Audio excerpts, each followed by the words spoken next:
Bueno, buenos días, espero que estén todos excelentemente bien. Hoy vamos a tratar la asesoría de la clase de enzimas 2 y 3, ¿verdad? La clase de enzimas 2 y 3. No sé si tienen alguna duda antes de empezar, algo que no les haya quedado claro. Yo traigo aquí un par de preguntitas, así como para dinamizar la asesoría, pero no sé si no les ha quedado claro algo. Con todo gusto, pues podemos tocar la temática de lo estudiado. Les doy la palabra. A mí me gustaría entender un poquito mejor lo que es la catálisis por tensión, porque me llevo a confundir con respecto a eso. Claro, claro. También Eduardo tiene levantada la mano. Dime, Eduardo.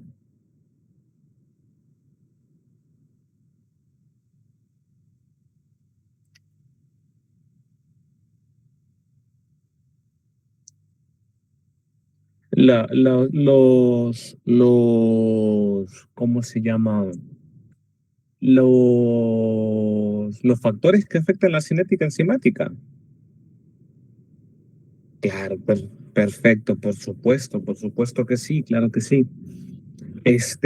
Bueno, primero con la primera pregunta, eh, la catálisis por tensión o por distorsión, lo que prácticamente está sucediendo y como hablábamos en clases, es que tiende a ser de reacciones líticas. Quiere de cuando que hablamos cuando, ¿qué vamos a dar a entender cuando estamos hablando de reacciones líticas? Lo que estamos hablando es principalmente la ruptura, ¿no? De enlaces covalentes. Permítame un momento.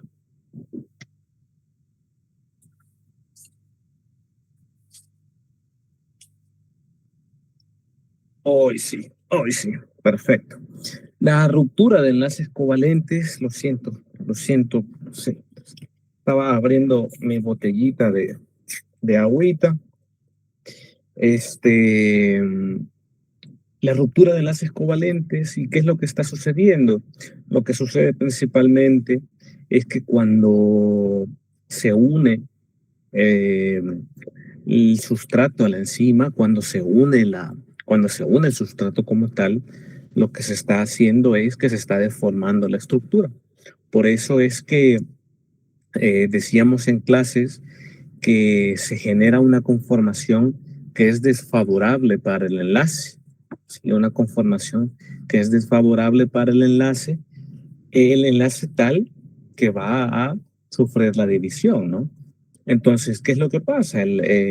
La tensión como tal, ese estrés que está generando, deforma la estructura, somete a tensión los enlaces y hace que el sustrato prácticamente se parezca más a un estado de transición en la reacción. Entonces, ¿qué es lo que sucede? Se estira el enlace, se deforma, se debilita como tal, lo vuelve vulnerable y al volverse vulnerable es más propenso a generarse pues la división como tal, la división de ese enlace. Eso es técnicamente, pues, en palabras sencillas, la catálisis por tensión, Rodrigo. No sé si hay alguna, alguna situación que no te quede clara. No, ahora sí lo comprendo mejor. Muchas gracias. Perfecto.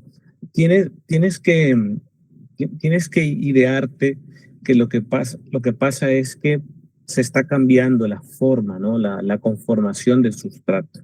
Se está cambiando la conformación del sustrato a una conformación que haga vulnerable el enlace, que haya una deformación de la estructura y que lo que se logre es una ruptura como tal del enlace, ¿verdad? Eso es principalmente lo que se busca con este mecanismo. Las enzimas buscan esto con este mecanismo. Entonces, bueno, con lo otro, con lo de la cinética enzimática, nosotros hablábamos acerca de factores que modificaban la velocidad de la reacción enzimática. Teníamos varios, teníamos temperatura, teníamos pH, concentración de sustrato, concentración enzimática, y vimos en la segunda clase la presencia de los inhibidores, ¿no? La presencia de los inhibidores. Entonces, nosotros nos hemos centrado en los factores que modifican la cinética enzimática como tal, la velocidad de la reacción enzimática, y por eso decimos que la cinética enzimática estudia la velocidad de la reacción enzimática y el modo en que ésta va a cambiar en respuesta a diferentes factores. Eduardo, ya que tienes dudas de estos factores que afectan la cinética enzimática, ¿hay alguno que no te haya quedado claro, alguno en específico?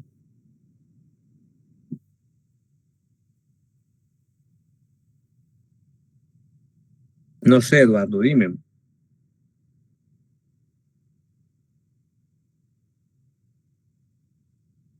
¿Alguno de los factores que hemos estudiado, alguno en específico o todos en general?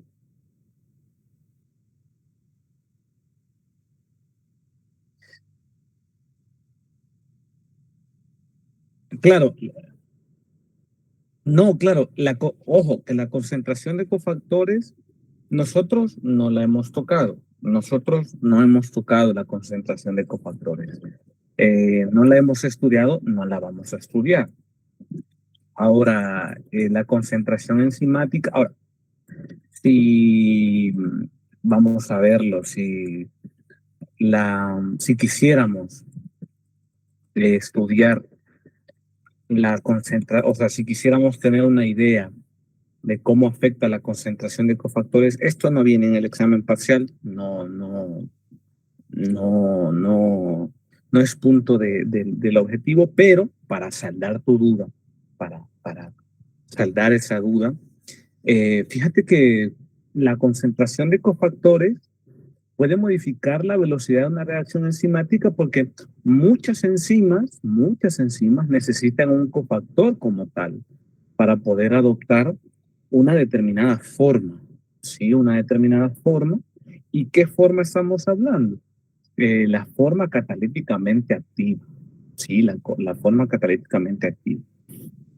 Si ya estudiaron un poquito de enzimas en las clases pasadas, se dan cuenta de que cuando tenemos una apoenzima y le unimos el cofactor, ¿no?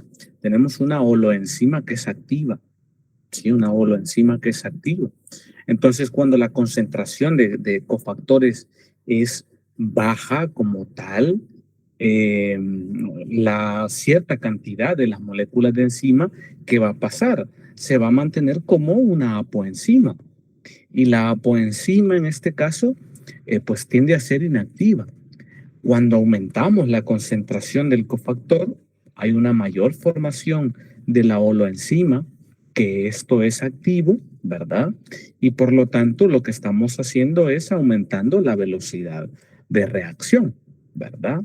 La velocidad de reacción. Esto en términos generales.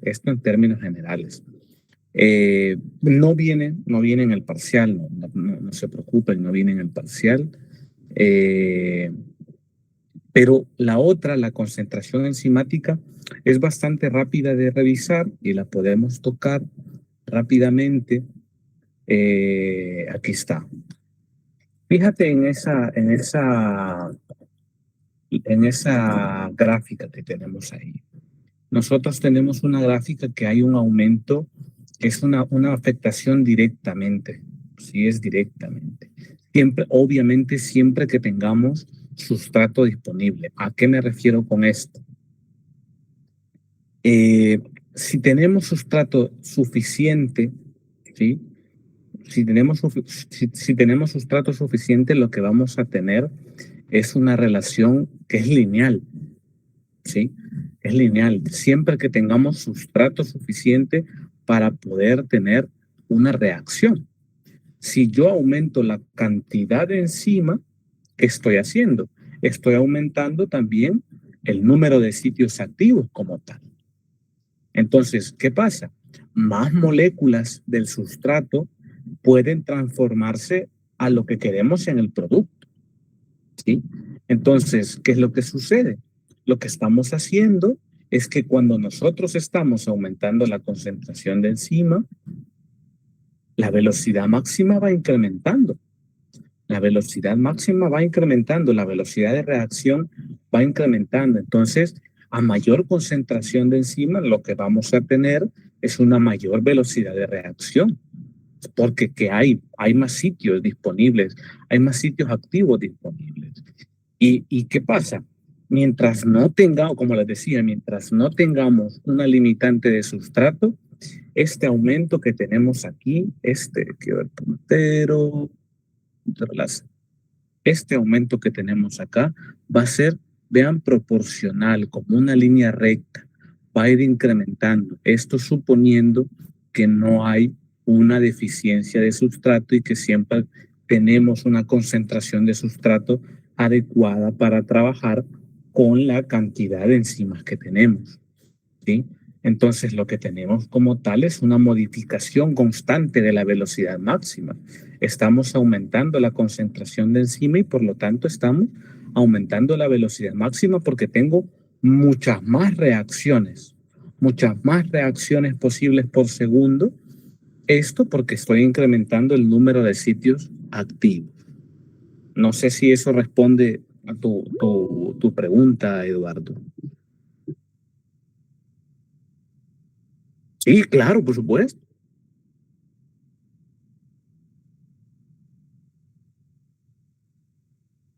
Ujú. Ahorita. Aquí, esta.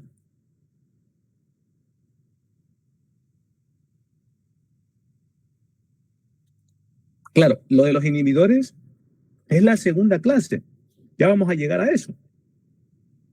La de los inhibidores es la segunda clase, en donde tenemos inhibidores reversibles, inhibidores irreversibles. Entonces, ya vamos a hacer un resumen de lo de los inhibidores, así, pues, rapidito, ¿no? Rapidito. Vi levantada otra mano, no sé si está por ahí quien levantó la manita, Tatiana, no sé. Buenos días. Igual tenía la duda sobre los inhibidores porque tenía como específicamente sobre la inhibición no competitiva. O sea, ¿por qué la Bmax disminuye y la Km no cambia? Solo esa dudita tenía. Ah, vaya, ok. Vaya, porque esto sería la segunda clase. ¿Hay más dudas de esta primera clase? ¿Se entendió todo de esta primera clase? ¿Se entendió todito? Porque aquí, cuando pasemos a los inhibidores, nos vamos a ir a la segunda clase, ¿verdad? Que es ya la regulación y la inhibición como tal. No sé si se generaron dudas, otra duda que tengan. ¿No? ¿Seguros? 100%, 100%. Ok. Ajá. Claro. Ah, vaya, de acuerdo, de acuerdo. No se preocupen, no tengan pena, no tengan pena. Pregunten, sean libres de preguntar. Miren que las dudas a veces puede ser una duda pequeña y puede ser una pregunta muy compleja, a pesar de que la duda sea pequeña. No tengan pena. Este, Recuérdense ustedes, así como resumen, ¿no? de la situación, que nosotros íbamos a tener estos factores, el pH, la temperatura y la concentración del sustrato, pues era la más delicada por todo esto de la ecuación de Michaelis-Menten, ¿no? Esta tendencia, esta forma en que se desarrolla la velocidad como tal de reacción, esta cinética de reacción que sigue hasta formar pues un plano, ¿no? Una meseta en la gráfica. Con la temperatura, bueno, principalmente con lo de la temperatura, tienen que ustedes recordarse que aumentamos la velocidad de reacción porque estamos aumentando la frecuencia de colisiones como tal entre la enzima y el sustrato, ¿sí? Entonces, por eso vemos este incremento que está aquí. Si vemos este incremento que está por acá, llegamos a un punto óptimo, ¿sí? En donde se aumenta la velocidad de reacción y es ese punto exacto en donde trabaja y ejerce en su máxima acción. ¿Sí? Llegamos a ese punto óptimo y cuando pasamos de ese punto óptimo, lamentablemente, pues, ¿qué es lo que pasa? A pesar de que incrementemos la temperatura y que hipotéticamente estemos incrementando la energía cinética, lo que sucede es que caemos en la desnaturalización, ¿verdad? Se rompen enlaces débiles, como los puentes de hidrógeno, ciertas interacciones hidrofóbicas. La estructura tridimensional comienza a desplegarse y recuerden ustedes que las enzimas deben de mantener una estructura tridimensional muy específica y esto implica su desnaturalización, ¿verdad? ¿Y qué pasa cuando se pierde esa porque qué es la importancia de perder la, la, la, la forma como tal, ¿no? Que la importancia de perder la forma. Bueno, lo que pasa es que el sitio activo se altera, se pierde la forma, hay un impedimento en la unión adecuada del sustrato. ¿Y qué es lo que pasa? Se pierde la actividad catalítica. Y es por eso que nosotros vemos esta bajada en la velocidad de reacción cuando incrementamos a tales puntos las temperaturas, ¿verdad? Hay alteraciones en esa estructura tridimensional y esto suele generar una desnaturalización irreversible como tal, porque se ha perdido la, la forma estructural del sitio activo que impide como tal la unión adecuada del sustrato, ¿verdad? La unión adecuada del sustrato. Eh, con el pH, ¿qué es lo que tenemos? Bueno, sí, rápidamente, ¿no? Recuérdense ustedes que hay diferentes temperaturas, ¿verdad?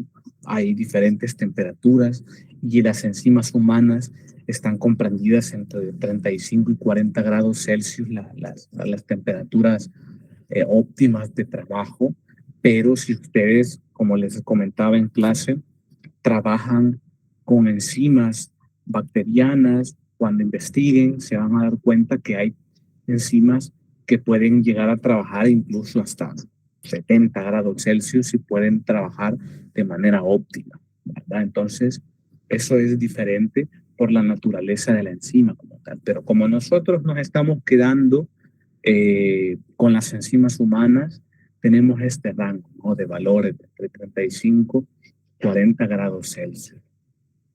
Algo que es muy importante, que creo que me lo comentaron antes de que se me pase por alto, había una situación en donde había lo de los mecanismos, lo de la situación de los iones.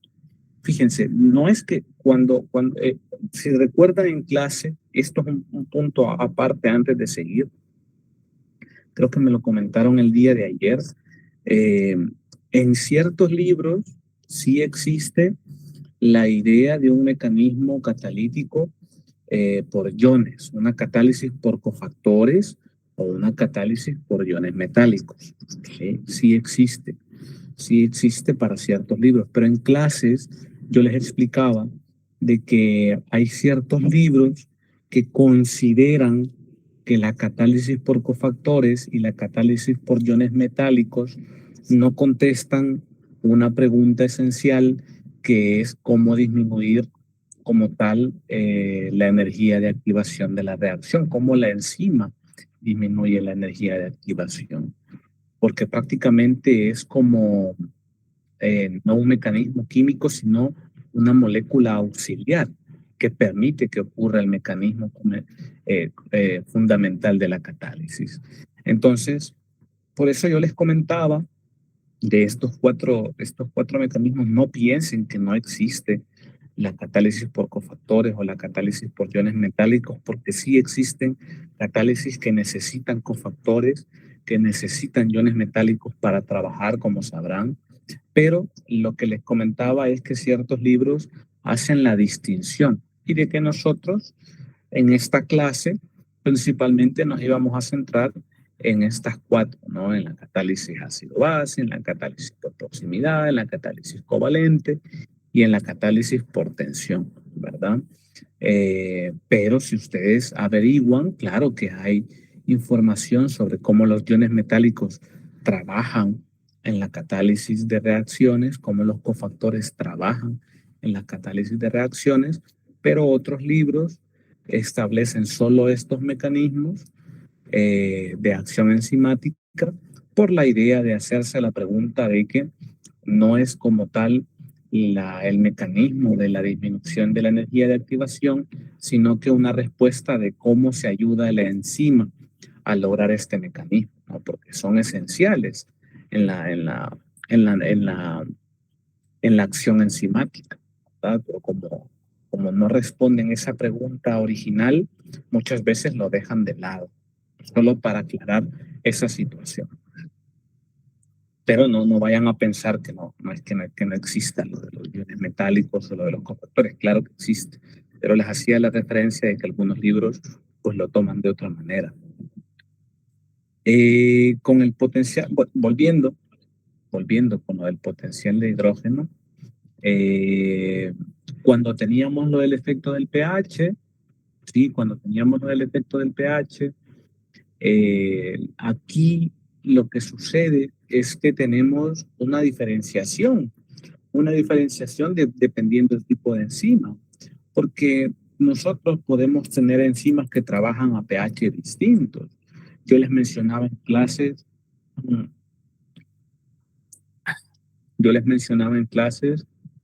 por ejemplo, la pepsina, una proteasa digestiva, que el pH óptimo de trabajo es muy bajo, de 1.5 a 2, o la milasa, que está en la saliva, la milasa salival, que prácticamente funciona de manera óptima, perdón, a un pH cercano a la neutralidad, ¿verdad? Entonces, prácticamente el pH óptimo de las enzimas suele estar relacionado con el ambiente fisiológico en donde estos van a desempeñar la función como tal. Sí, esto está relacionado con su función. Entonces, ¿qué es lo que pasa cuando nosotros nos alejamos de estos valores, ya sea menos o más? Porque eso es lo importante, que aquí tenemos, si bien es cierto, un aumento de la velocidad de reacción, si es cierto, cuando llegamos a lo óptimo, pero ¿qué pasa cuando nos vamos a valores extremos de pH? El problema es que caemos en la desnaturalización. Caemos en la desnaturalización y la inactivación como tal de la enzima, porque llegamos a valores extremos de pH en donde podemos romper puentes de hidrógeno, podemos romper enlaces iónicos que están, como les comentaba, estabilizando la estructura de la enzima. Y por lo tanto estamos provocando una desnaturalización. Y como ya habíamos hablado, la desnaturalización hace la pérdida de la conformación funcional y como perdemos la conformación funcional, perdemos la unión del sustrato al sitio activo porque se pierde la forma como tal óptima de la unión del sitio activo y lo que generamos es que evitamos que se dé la catálisis enzimática, ¿verdad?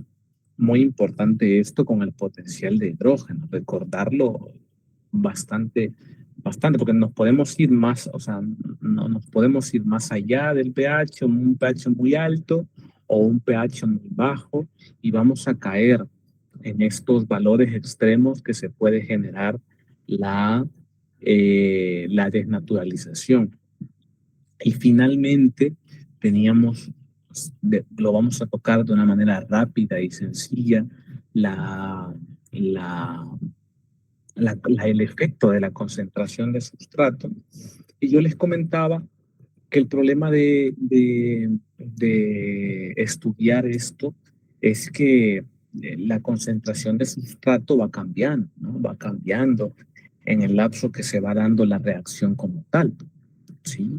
Se va cambiando la concentración de sustrato. Entonces, se van analizando puntos, y se van analizando velocidades hipotéticas iniciales, ¿sí? Se van designando velocidades iniciales constantemente hasta llegar a valores en donde, ¿qué es lo que pasa? Que cuando ya hay más incrementos de, de sustrato, ¿sí? Cuando ya hay más incrementos de sustrato, ya no hay un aumento significativo de los valores de esta velocidad inicial, ¿sí? De esta velocidad inicial. Y llegamos a una meseta, que es lo que vemos por acá, ¿no? Que es lo que vemos por acá. Y a eso se le denominamos como velocidad máxima. ¿Sí? Lo denominamos como velocidad máxima. Pero por eso siempre tenemos este valor que puede resultar como raro, ¿no? Es decir, velocidad inicial, pero yo aquí no estoy en el inicio. Lo que pasa es que así se simplificó de manera en los experimentos cinéticos, medir la velocidad inicial de la reacción en varios puntos de cambio de concentraciones de sustrato, ¿sí? Se van cambiando, se van modificando los valores ajustados de la concentración de sustrato y se van teniendo las variaciones de sustrato sobre la velocidad como tal, ¿verdad?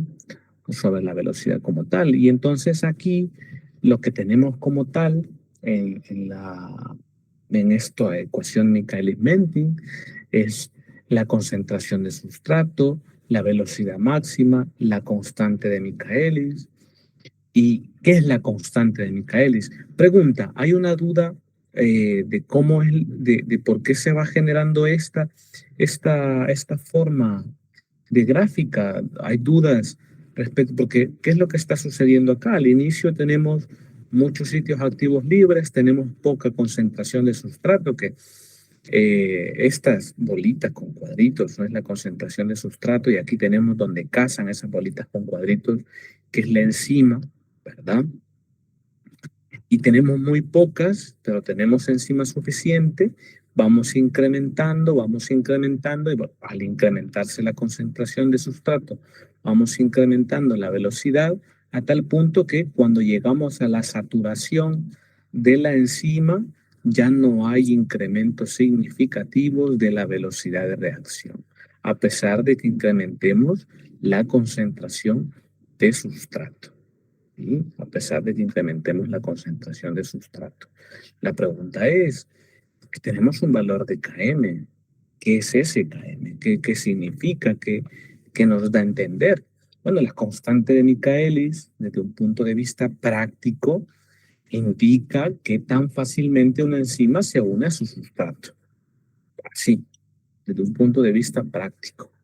¿Qué tan fácil una enzima se va a unir al sustrato? No está como tal midiendo la afinidad, ¿sí? No es una medición como tal pura y dura de afinidad, pero es un indicador de ella, ¿sí? Es un indicador de la afinidad.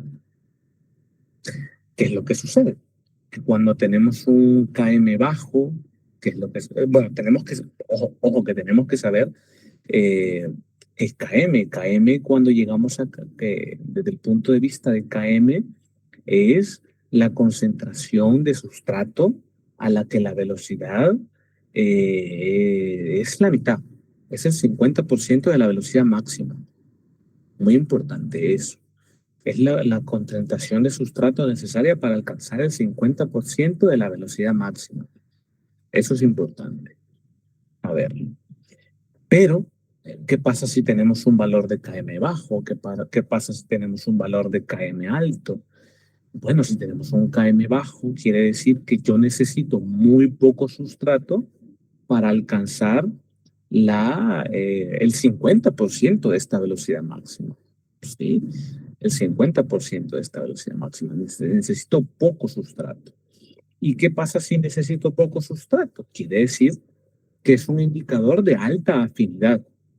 ¿Sí? La enzima se está uniendo fácilmente al sustrato Y a pesar de que tengamos bajas concentraciones, esta trabaja de forma eficiente y llegamos a la mitad, al 50% de la velocidad máxima. Caso contrario, que si una constante de Michaelis alta, lo que tenemos es que necesito más concentración para llegar a ese mismo punto, a ese 50% de la velocidad máxima. ¿Sí? Entonces, ¿qué podemos interpretar? Podemos interpretar fácilmente que la unión entre la enzima y el sustrato es menos eficiente. ¿Sí? Es menos eficiente y yo requiero más sustrato para poder funcionar más rápidamente, ¿verdad? Porque la unión entre la enzima y el sustrato es menos eficiente como tal. Entonces, muy importante es recordar esa situación acerca de la ecuación de Michaelis. Ahora, vamos a la pregunta de los inhibidores. Creo que Tatiana tenía la pregunta acerca de, por cierto, esta bibliografía no le vayan a hacer referencia, es una bibliografía viejita mía de referencia. Pueden revisarla si quieren, pero revisen la bibliografía que está en el aula virtual. Muy importante. No esta es una referencia mía. Tienen que revisar la que está en el aula virtual. Tatiana nos preguntaba qué es lo que estaba pasando con la inhibición competitiva, perdón, a competitiva y no competitiva, ¿verdad? Sí. Ok. La pregunta es sobre la competitiva. Tatiana.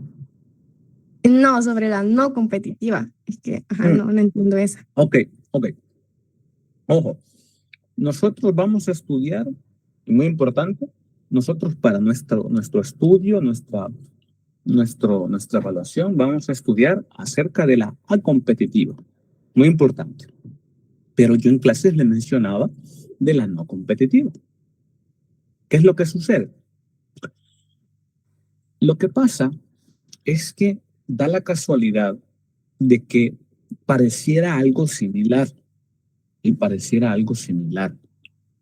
La inhibición a competitiva y la no competitiva se diferencian principalmente por la forma de la enzima, por la forma de la enzima a la que se une el inhibidor. Por ejemplo, cuando tenemos la inhibición a competitiva, que es en este caso de acá. La inhibición a competitiva, el inhibidor únicamente se va a unir al complejo enzima-sustrato. ¿Sí? Se va a unir al complejo enzima-sustrato. Entonces, ¿qué es lo que sucede? Vamos a ver. Perdón, aquí está. Se va a unir al complejo enzima-sustrato. ¿Sí? Formando un complejo enzima-sustrato inhibidor que no genera producto. Entonces, ¿qué es lo que sucede? Aquí tenemos una disminución de la velocidad máxima y de la disminución de la KM. ¿Qué es lo que pasa? La inhibición no competitiva, que se le conoce como no competitiva pura, ¿sí? La inhibición no competitiva pura, que por cierto, la inhibición no competitiva pura tiene una manera de trabajar bastante, podría parecerse a la mixta, sí, a la mixta, pero ya lo vamos a ver. ¿Qué pasa con la no competitiva pura? El inhibidor en la no competitiva pura, el inhibidor se puede unir tanto a la enzima libre como al complejo enzima sustrato. Pero esto con la misma afinidad, o sea, con igual afinidad. Sí, con igual afinidad. Entonces, ¿qué es lo que sucede? Se reduce la cantidad de enzima catalíticamente activa, ¿sí? Catalíticamente activa. ¿Y qué es lo que pasa? Como nosotros tenemos una unión a la enzima catalíticamente activa, nosotros tenemos una disminución de la velocidad máxima. Y nosotros tenemos una disminución de la velocidad máxima. Pero ¿qué pasa? La KM por lo general no se altera. ¿Sí? La KM por lo general no se altera. ¿Por qué? Porque, ¿qué es lo que pasa? Cuando nosotros tenemos en la no competitiva, tenemos una unión tanto a la enzima libre como al complejo enzima sustrato. Entonces, técnicamente lo que estamos haciendo, si nosotros solo lo uniéramos al complejo enzima sustrato, estamos estabilizando el complejo enzima sustrato con el inhibidor y disminuimos la KM. Pero, caso contrario, por ejemplo, en este caso, en la que teníamos aquí, en donde solo lo uníamos con el inhibidor y con la enzima con el inhibidor, ¿qué pasaba? Miren, la KM aumenta. Sí, la KM aumenta. Entonces, prácticamente al generarse esa mezcla de actividades en que se puede disminuir o puede aumentarse, tenemos un cambio no general. ¿Sí? Tenemos que no hay un cambio porque la unión como tal del sustrato a la enzima no se ve afectada. Entonces, lo que tenemos que entender es que la inhibición competitiva, el inhibidor no compite directamente con el sustrato por el sitio activo. ¿Sí? Esto es muy importante. Sino que, ¿qué es lo que está pasando? Reconoce y se une a la enzima después de que el sustrato ya se haya unido. ¿Sí? Ya se haya unido. Entonces, no sé no sé si te dejo perdida, te dejo igual, o no sé si está la idea un poquito más clara. No, sí, sí, sí, está súper bien, ya me aclaró eso. Gracias. Ok, ok. Veamos. Quiero ver, vamos a ver.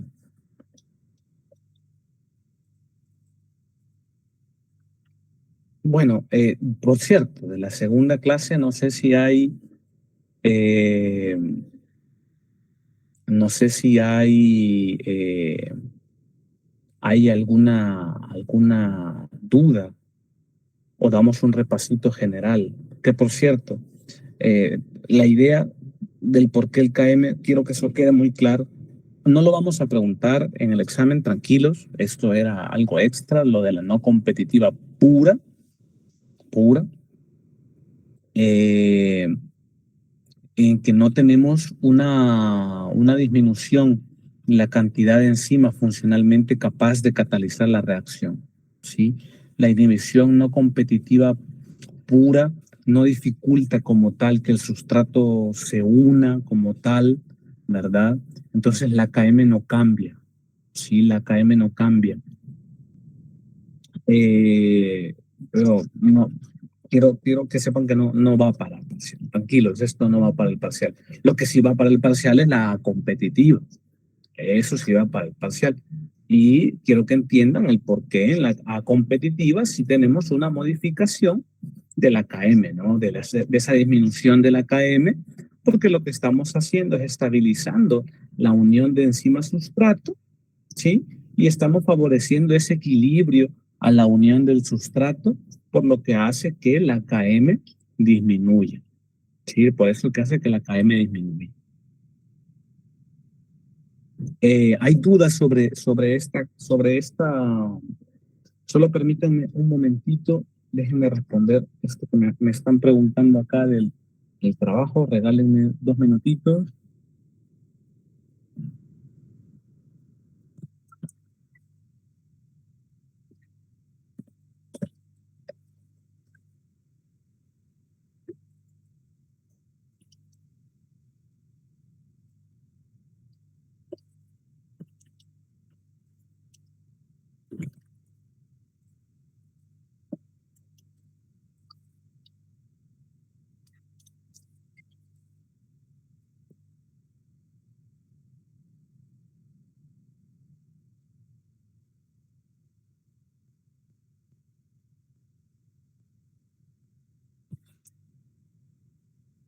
Ajá, ok. No sé si hay una duda así muy específica de esta segunda clase. Si no, hacemos un repaso pues, muy general, porque yo sé que a las 11 pues tienen actividades y ya pues, quedan 10 minutitos. No sé si tienen una duda así muy específica.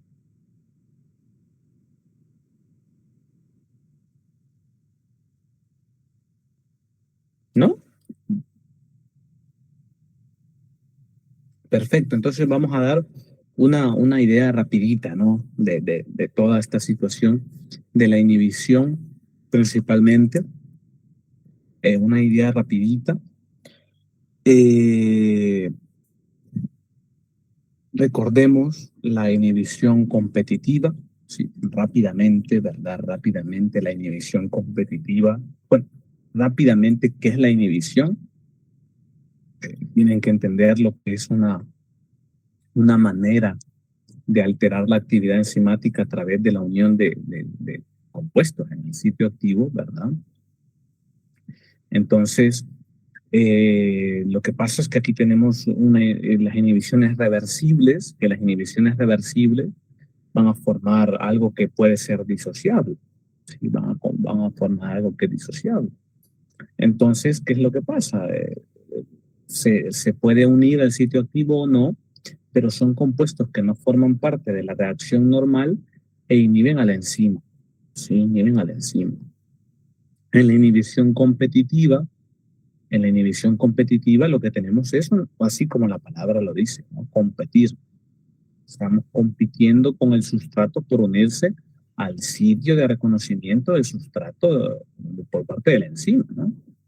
¿Qué pasa? Que por lo general lo que tenemos es que esto tiene que ser un análogo estructural y por eso hablábamos rápidamente de la atorvastatina, ¿no? Que teníamos el ejemplo de la similitud estructural en esta cadena de acá y cómo estos ciclos, cómo estos anillos favorecían, aumentaban la afinidad por, por el sitio activo como tal, por el sitio activo como tal.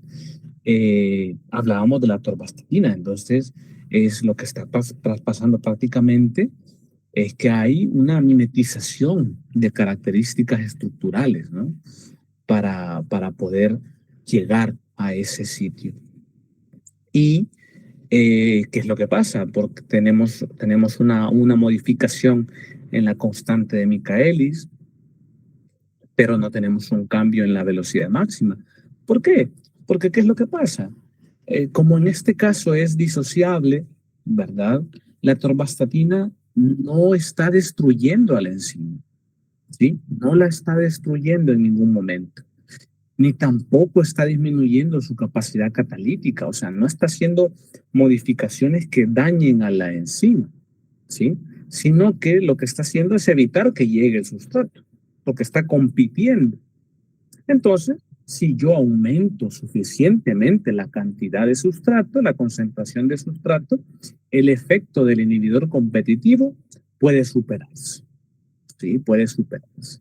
Entonces, como necesito más concentración, ¿sí? Necesito más concentración, la constante de Michaelis va a aumentar. Sí, va a aumentar. Necesito más concentración para alcanzar la mitad de la velocidad máxima. Pero si yo tengo suficiente concentración, puedo llegar a la velocidad máxima como tal, ¿verdad? De la reacción. Puedo llegar a la velocidad máxima. Caso contrario, teníamos la inhibición acompetitiva, que la inhibición acompetitiva, pues teníamos la unión al complejo enzima-sustrato y daba la casualidad que como estamos impidiendo que haya una formación de producto, si haya una formación de producto, estamos evitando que haya una formación de producto. Esto lo que hace es disminuir la velocidad máxima, pero lo que sucede es que como estamos estabilizando el complejo enzima-sustrato, el sustrato ya está unido a la enzima. ¿Sí? El sustrato ya está unido a la enzima. Eso nos está favoreciendo al equilibrio de la formación del complejo enzima-sustrato.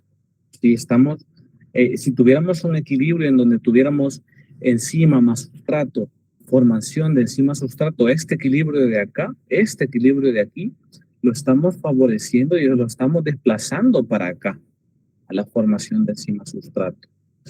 Entonces, prácticamente, aparentemente, se requiere una menor concentración de sustrato para llegar a alcanzar la velocidad máxima, ¿sí?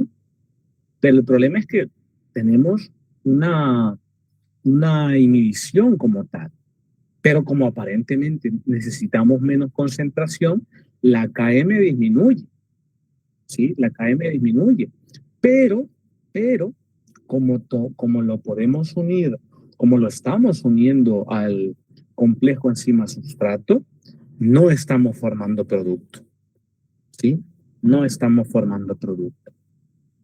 Y al no formar producto, al formar un complejo que no forma producto, disminuimos la velocidad máxima.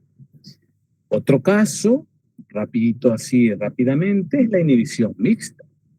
Y en la inhibición mixta, si se fijan, dice acá, la KM puede aumentar o disminuir, ¿sí? La KM puede aumentar o disminuir, ¿sí? La KM puede aumentar o disminuir. ¿Por qué? Porque en la inhibición mixta, ¿sí? En la inhibición mixta lo que tenemos es que el inhibidor se puede unir tanto a la enzima libre como al complejo enzima sustrato, pero con distinta afinidad, ¿sí? Con distinta afinidad. Como nosotros tenemos una modificación de la formación de producto, tenemos una disminución de velocidad máxima, ¿sí? Nosotros tenemos una disminución de velocidad máxima. Pero, ¿qué pasa con la KM? La KM puede aumentar o puede disminuir. ¿Qué pasa esto? Si el inhibidor se une preferentemente a la enzima libre, ¿qué es lo que pasa? Dificulta la unión del sustrato y necesito mayor concentración para llegar a la mitad de la velocidad máxima. Por lo tanto, la KM aumenta, ¿sí? La KM aumenta.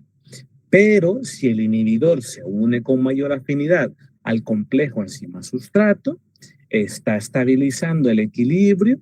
Recordemos este equilibrio de acá, estabiliza esto de acá, favorece la formación del complejo enzima sustrato y hace que, así como pasaba en la anterior, la KM aparente disminuya, ¿sí? Disminuya.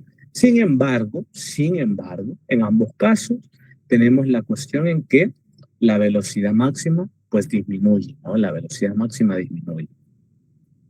Esto con lo de las inhibiciones reversibles. Luego teníamos pues rápidamente lo de la inhibición irreversible, que era que se unían de manera covalente, ¿verdad? Y una de las más características era lo de la penicilina, ¿no? La penicilina actuando como un inhibidor irreversible. En un inhibidor irreversible estamos formando un enlace covalente o estamos destruyendo un grupo funcional que es esencial para la actividad de la enzima. Sí, que es esencial. Entonces los inhibidores reversibles, como por ejemplo en este caso el actuar de la penicilina, todo gracias al anillo beta-lactámico, esto lo recuerdan de química médica, gracias al anillo beta-lactámico, lo que teníamos es que reaccionaba, ¿no? Con un residuo de serina, que es lo que tenemos acá, ¿sí? Y formaba un complejo covalente con la enzima, ¿sí? Con esta enzima de acá, con la transpeptidasa. ¿Qué es lo que sucede? Esta enzima no puede recuperar su actividad. Imposible, no puede recuperar su actividad. Inclusive si le aumentáramos la concentración de sustrato, no aumenta la actividad, no aumenta la actividad.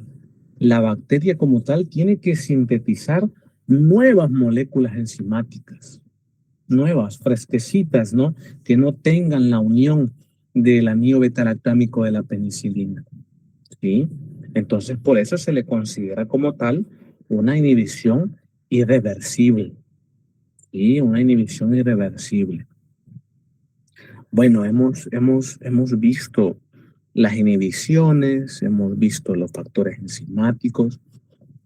No sé si hay una duda acerca de de la regulación, lo que veíamos acerca de esto de acá, ¿no?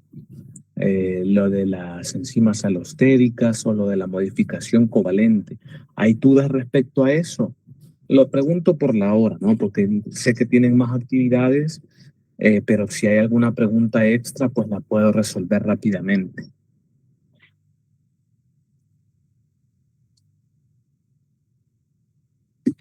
¿No? ¿Seguros? 100%. No tengan pena.